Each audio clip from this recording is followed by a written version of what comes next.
Ces scènes de guerre sont tournées dans la ville de Douala le 27 octobre 2025, quelques heures après la publication par le Conseil constitutionnel des résultats de la présidentielle qui ont donné vainqueur le président sortant Paul Biya. La rue s'enflamme. Dans plusieurs villes du pays, des manifestants investissent les rues pour crier à la fraude électorale.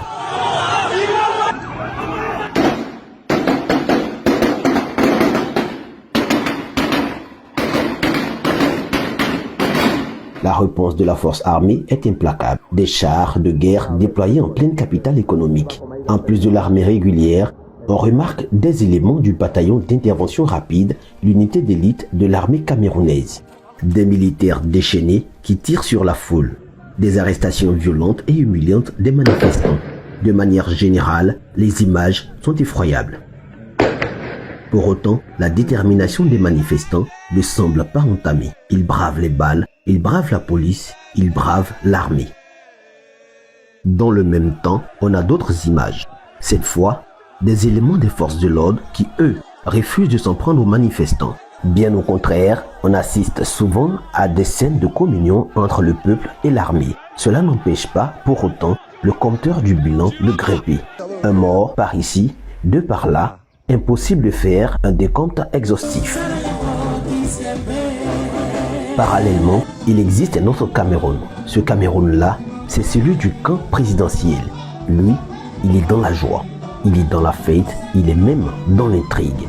Sur ces images, c'est Chantal Biya, la femme du président Paul Biya.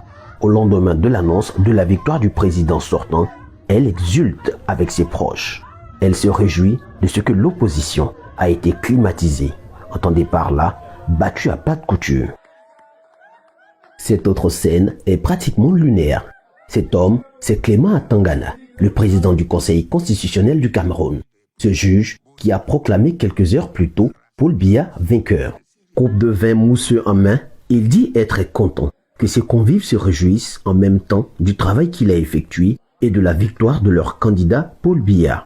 Je suis content que vous vous réjouissiez à la fois du travail fait par votre père et la victoire de votre candidat.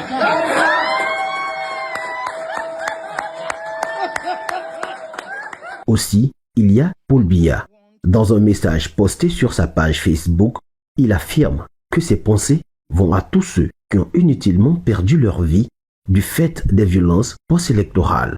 Au lendemain de la proclamation des résultats de la présidentielle camerounaise qui donne vainqueur le président sortant Paul Biya, c'est un Cameroun divisé qui se présente à la face du monde. Entre d'un côté un peuple déchaîné qui compte et pleure ses morts et de l'autre une élite en fête qui célèbre sa victoire.